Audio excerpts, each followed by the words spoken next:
I sent him a text, I think, like, hey, everything okay? And I got this kind of garbled reply, which was very strange. And I was like, ooh. Hey guys, welcome to another episode of the Dead Dads podcast. Today we're talking to Dave Siff. Dave didn't really understand what made his dad sick. In fact, it was a bit of a mystery entirely, and he shares that with us on the episode. What do you think, Scott? Yeah, that's the part that really hit me. This idea of just one day he's here almost, and then the next day he's not. And you don't have a reason for it, and you don't have anybody to blame in that aspect. And Dave, his struggles with that and his ability to, I guess, process his father's death is a core part of this episode. If you've really enjoyed and found value in these episodes, we'd love it if you could make a donation to the show via buymeacoffee.com/Dead Dads Podcast. That money actually goes towards keeping the lights on because it does cost money to, rent our studio and make sure that Scott's got new pair of socks every once in a while. We've discussed the legs, which are now on appearance now, and we need to think about whether we need to hire personal trainers. I'm just kidding. We're not going to hire personal trainers. But what we are going to do is make sure that the community keeps rocking and we get this podcast out into as many of the right eyes and ears as possible. And that is you guys and the other men out there who need dead dads. So thanks again for joining another episode of the Dead Dads podcast. Let's bring on Dave Siff. I've got legs and I know how to use them. It's a weird, sad, funny path, but we're here to help you laugh. It's the Dead Dads podcast.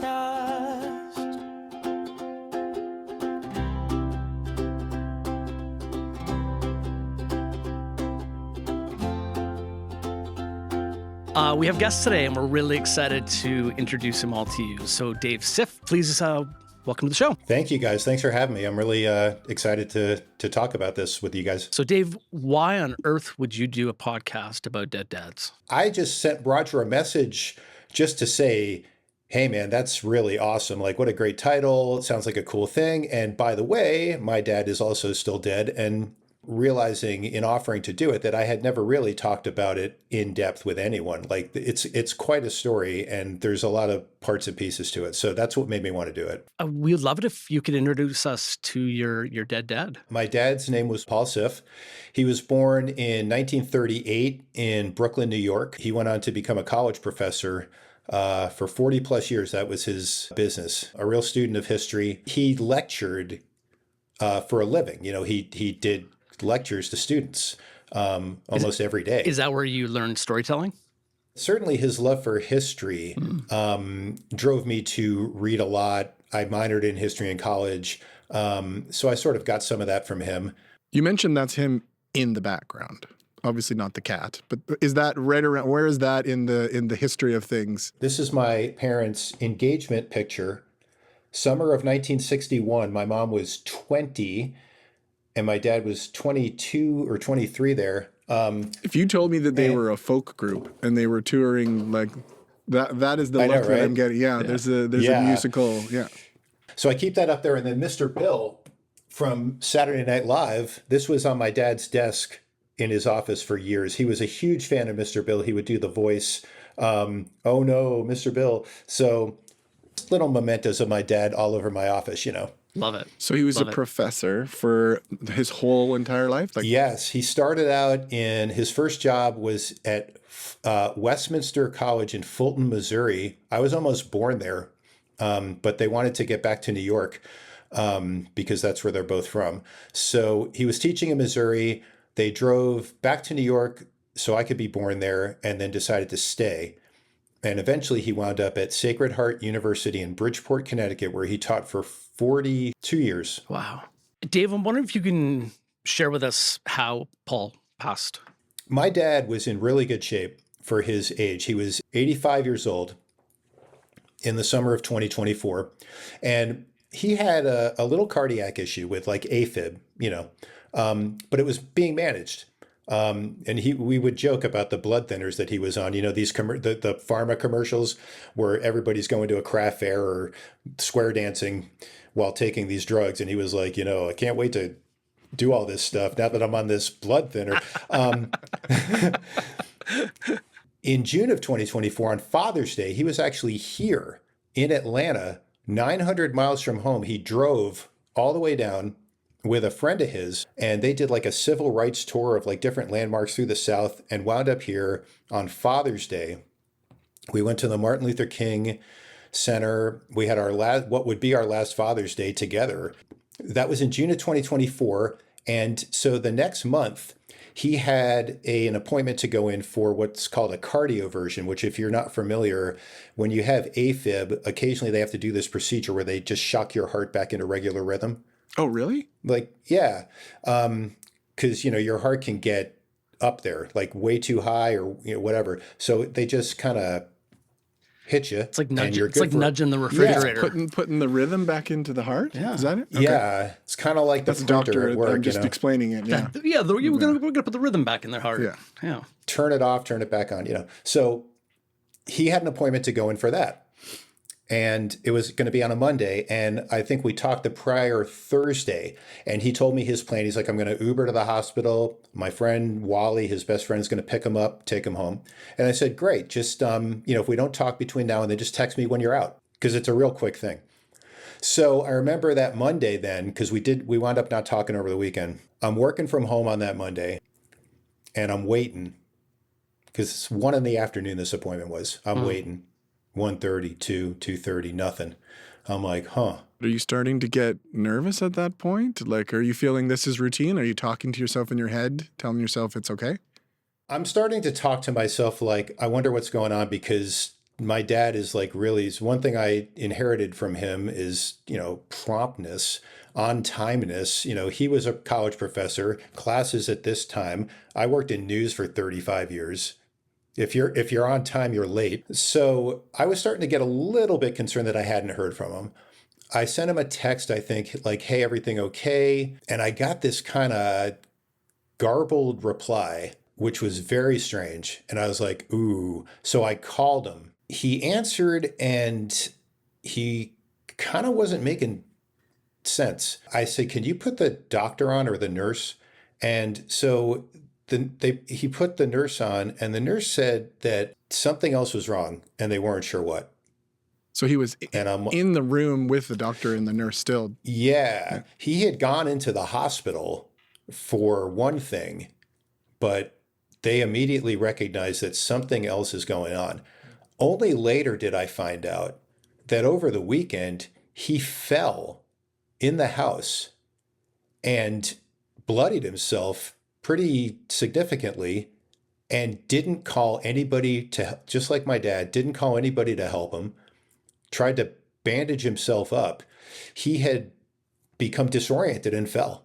I think sometimes, just as a question, sometimes I feel like older people get embarrassed that they become older and they start to have these issues. I have this same issue. My dad and my mom had both, they'd fallen, and then you later find they'd fallen. They're like, oh, it's nothing. But they don't want to either burden you, but I think it's an embarrassment issue. So maybe not to presuppose, but I wonder, was your dad that kind of guy? He didn't want to burden you, but also he might have just been embarrassed about this sort of thing. Just thinking about this now, my dad was the one who cleaned the house. My mom did the cooking. My dad cleaned the house, and he was a neatnik. And in this case, he made a mess. And I think the cleanly guy in him was embarrassed by that. Possibly he didn't want anybody to have to deal with his mess. Well, sorry, I interrupted you. So he's in the hospital. No, I'm glad you did, because that's a good point to kind of bring up. I think he probably didn't want to bother anybody with it. So he's in the hospital. They said, we're going to hold him overnight. I said, okay. The next morning I had to go in the office, and almost as soon as I sat down at my desk, I got a call from the doctor, and they're like, yeah, this is not going in a good direction, and we're really not sure what's happening here. And so I walked right back out and told my boss, hey, I got to go. Got to the house first to drop my stuff, found this bloody scene. And I was just like, I didn't know what to make of that. I was like, oh my God. So I got to the hospital, and this is the same ICU where my mom died. And so when you walk you're already in a state of, yes, you're going through this mentally from a previous time. So, and when my mom died, she was dead, and they kept her alive till I got there. I mean, it was brutal. So this time I'm walking in, and I'm not sure what I'm going to find, but I'm walking into this place, and it's, you immediately, the finality of it kind of washes over you immediately. You're like, people generally don't come out of here. And so I walked in, and there's my dad, and he's laying there. His eyes are open. He was still talking. They couldn't figure out what was going on. He spiked a fever really bad, some kind of virus, they were telling me, but they don't know what. And so after talking, to just getting debriefed, they left me in the room with him. And so I'm just sitting there, and we're sort of at this point, we could still have a little conversation. He was still able to chat a little bit, but he was obviously scared. What role do you assume at that point? Are you trying to reassure him? Obviously, you have no information. I'm just trying to think, who are you, or what are you trying to do at that stage? At that point, I'm just there. I'm like, I'm Dad, I'm here. But immediately upon the doctor leaving the room, I was like, he's going to die, because nobody knows. He's getting worse and no one knows why. And so this carried on for the rest of the week, through the weekend. The last day that his eyes were really open was the day that Joe Biden decided to not run for re-election. I said, Dad, Joe Biden dropped out. And his eyes got really big. Like, so he understood me. And I was like, okay, that's cool. That's a good sign. But David, at this point, are you getting frustrated with the doctors for not knowing what's going on? Or were you pretty chill with that? No, I had already sort of almost started the grieving process. I had come to terms kind of very early on. I had come to terms with the fact that this is not going to end well. Yeah. I am a very trusting person in science and medicine, and I know that these people know their stuff. And if the Yale doctors can't figure it out, so what are you going to do? So he just got worse and worse. His heart rate would go up to like 150. It was, the machines would go off. He just declined and declined. So on Tuesday of the following week, we were prompted to have the discussion with the palliative care people. This kind of comically Seinfeldish older guy with a long white hair, barely long enough to pull back into a ponytail, with a gut, and just like he and the nurse had this kind of adversarial relationship, which they then allowed to play out in front of my sister and I and my soon-to-be dead dad. And I was like, I cannot believe you guys are fighting in front of this. Like, she didn't like they're having a fight about the next steps for your dad in front of you and your dad. She didn't like his manner, and he didn't like hers. Gotcha. And apparently this went back a few weeks, and I took them outside. Interesting. I took them outside and I said, listen, you guys, we're about to kill my dad. So if you guys could settle your issue some other time, that'd be great. We decided that, yeah, he's not going to get any better. And we got to, we're going to pull the plug. I don't know if you guys have witnessed this. I hope you haven't witnessed someone have their breathing tube pulled out. But this was 2 for 2 for me. And I was sitting in a chair by the bed, and they extubated him. And after a couple of seconds, he took this gigantic gasping breath, and one of his eyes shot open, looking straight at me like, what are you doing? And I was just like, holy shit. I had to look away. But then I looked right back at him, because I was like, I can't look away right now. Like, this is it. And I made myself just lock eyes with him, and eventually his eye closed again. It took about 10 minutes. My sister and I walked out of the room after a few. We still didn't know what happened. Anyway, I'm at the airport a day and a half later to fly home after 8 days away, and I see that I missed a call, and I have a voicemail. He had died of something called Powassan virus, which is a cousin of Lyme disease. It comes from a tick bite. It's a very, very rare. There's no vaccine. There's no cure. Once it's done, it's done. And how long does it take between like being bitten, do they say, and actually like the final death? So that's the thing. We've been backtracking, trying to figure out when this could have happened.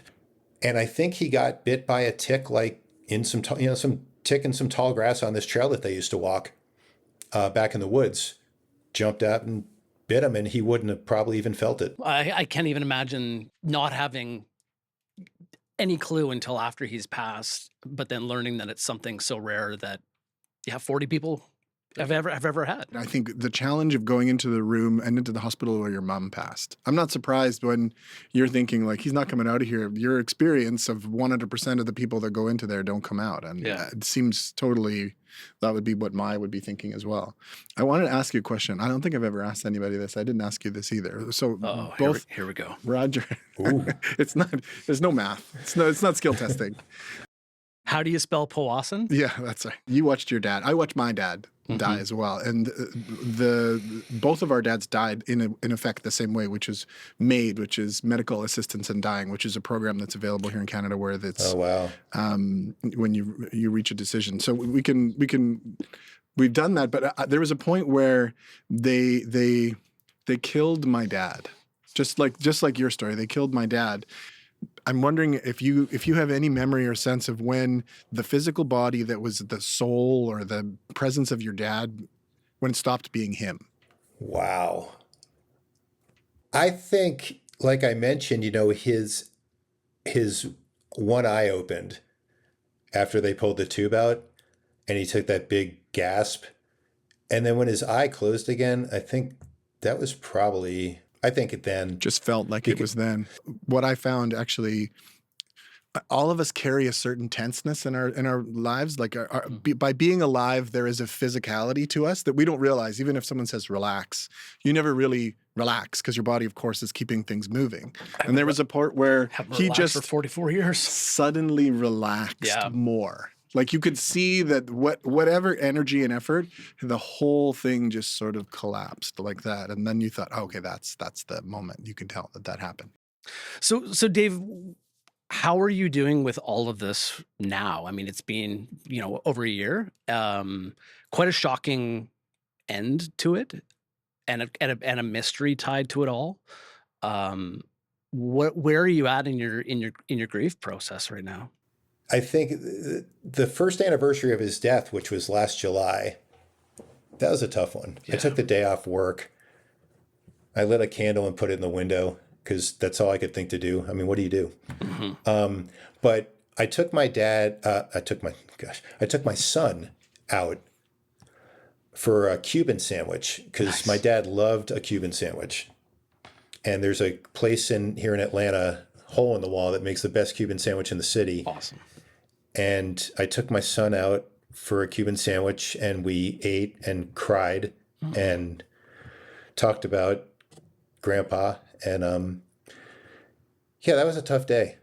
My life has changed significantly since he died because my dad's death kind of brought into focus for me that I was wasting a lot of time and burning myself out too hard at this age, and I didn't want to do it anymore. I think that's an interesting point. And the death of a parent is a catalyst for people, I think, to take stock of what it is they've been doing. There can be a stupor that you fall into between, you reach a certain point where you've accomplished milestones. Maybe you're married, or you have kids, or you have, house, and you started to think.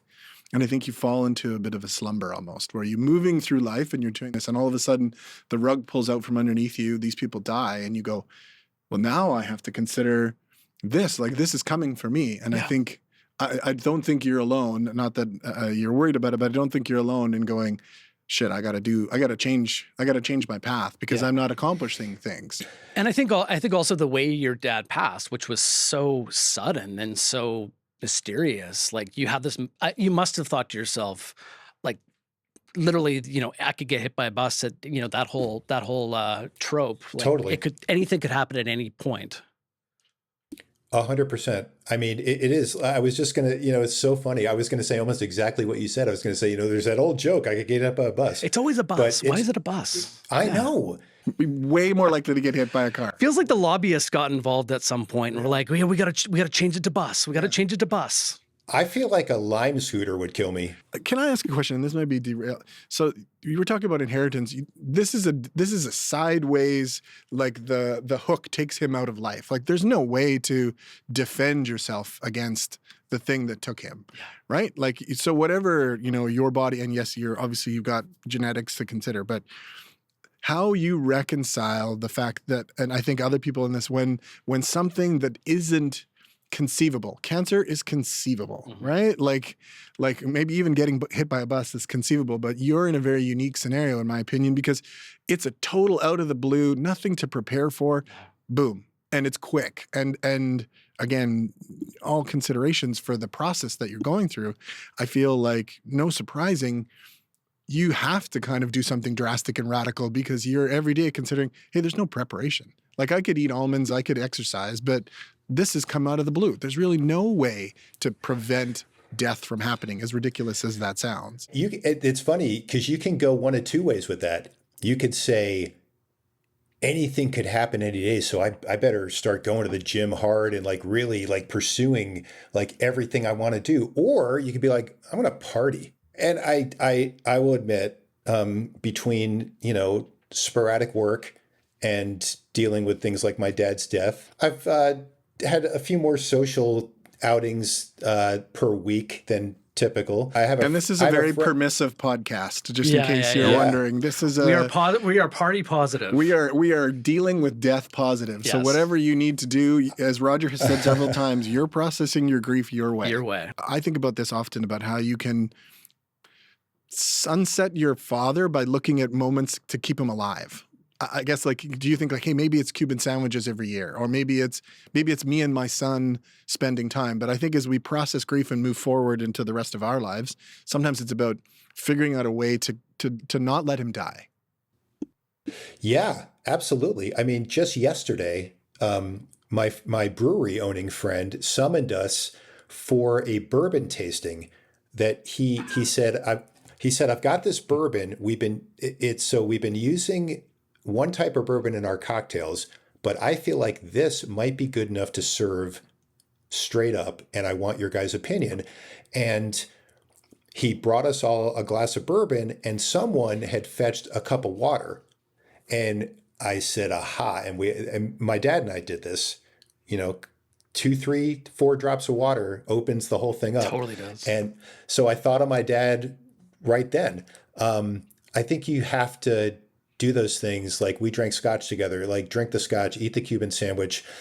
He was a big bicyclist, go for a bike ride. But also, you need to be intentional with other things too, like going to places that you went with him. Hey, Dave, I have a black belt in guilt, and I'm curious. You mentioned that you did a lot of your grieving sort of in advance of your dad actually passing. Do you ever feel any guilt about not having as much grief now? And how do you process that? Because I'm always looking for tips. I mean, I think about my dad, and I wish he was still here. I miss our phone conversations. I miss asking him for advice. I wish he knew where my son was going to go to college and had been around for that, because he was an academic. This is not advice because you can't follow it, but don't feel guilty. You can't do that to yourself. What would your dad say to you about that right now? He would say the same thing.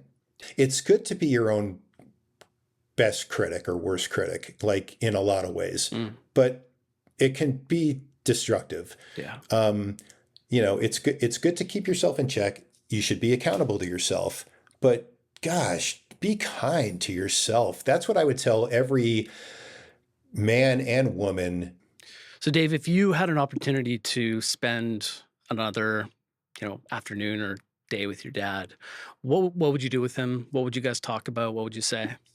If he was here, we'd go brewery hopping in the neighborhood, I'm sure. I mean, we'd go drink a scotch or 2 or 3.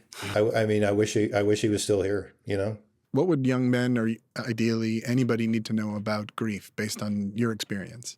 I would just say, you want to have a good support system around you, not just, your family, obviously, but other men you can talk to, people who have gone through it. And don't push anything away. Don't be afraid to feel everything you're going to feel. It's easy to try to block things or try to say, this isn't happening to me. This can't be happening. It's like you have to, I don't want to, it's weird to say embrace it. Just lean into what you're feeling. Thank you for introducing us to Paul. Thanks for having me on. This is a really awesome outlet that you guys have created. A cool space for a good conversation. And, I feel good. I mean, memories of my dad have come up, and I know I'm going to drink at least one or two later, and we'll toast him. And so thank you guys. Thanks a lot, Dave. And thanks again to our audience out there for joining us on another episode of Dead Dads. Do us a big favor. Please subscribe to the podcast right now, whether you're watching us on YouTube, listening to us on Apple or Spotify. And of course, leave us a review. Thanks again, Dave. And thank you to all of you. Good luck at the brewery today. Funny path, but we're here to help you laugh. It's the Dead